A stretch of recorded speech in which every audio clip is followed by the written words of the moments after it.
Բայց այնպես նկարեք, որ լրիվ հետևից եք նկարում։ Դրա համար էսպես սիրուն կանգնել։ Ոնց, սիրուն ոնց է։ Մի հատ պես օպերատորները թող ասեն, խոսելիս կամերան է։ Պարոն Կարապետյան, ինչով եք բացատրում ինքնաբացարկներ, զանգվածային ինքնաբացարկները, որովհետև կարծես թե այդպիսի նախադեպ չի եղել մինչև հիմա։ Ինչ սցենար ունեք, ինչու է Մեր գաղտնի պլանի մասերից է։ Հնարավոր է, որ այսպիսի սցենար կա, որ ինչ-որ պահի մանդատները վայր դնեք, ձեզ համար կանխատեսելի լինի նրանից հետո եկող թեկնածուները։ Դա գաղտնի պլանի մաս է։ Անվստահելի թիմակիցներ։ Բոլորը մեր թիմակիցներն են եւ մնում են մեր թիմակիցները։ Բոլորը դիմացել են այդ բռնաճնշումներին, իրենք չեն կարող լինել անվստահելի։ Բայց դա մեր քաղաքական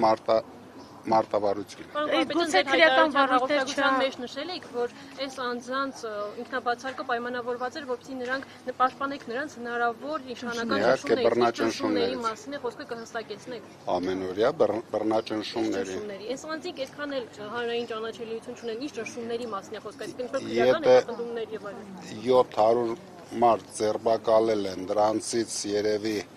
հանրային ճանաչելիություն ունենային մի 5 մարդ։ Պարոն Կարապետյան, գուցե որպեսզի նրանց ձերբակալեին դրա համար զանգվածային դուրս եկան ցուցակներից, այսինքն Ոչ թե ձերբակալեն, տարբեր տեսակի բռնաճնշումներ են։ Բայց ակնհայտ է, որ պաշտոնի համար արդեն թեկնածուներ ունեք, Արմ Բարթևանյանի մասին են խոսում, Էդգար Ղազարյանի, կա արդեն թեկնածու։ Մենք դեռ այդ հարցը չենք քննարկել, շատ Պարոն շուտով քննարկելու Կարապետյան, ենք։ ներողություն, Նարեկ Կարապետյանի քրեական վարույթը, որ երեք արդեն հայտնի դարձավ, ինչին է վերաբերում։ Գիտենք, որ երկու հատ կա, մեկը այլ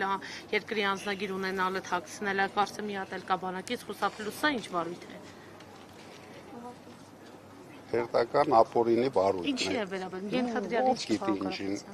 Այդքան վարույթ են հարուցում, մենք գիտենք ինչի են հարուցում։ Բացառնեք, որ Նարեկ Կարապետյանին ձերբակալ են, որոշեն մեղադրանք առաջադրել։ Վարույթ են հարուցել, երևի եթե ուզեն մեղադրանք առաջադրել։ Սուրեն Պապիկյանը հարցադրում էր արել եւ իշխանության տարբեր ներկայացուցիչներ ասում են ինչու Սամվել Կարապետյանի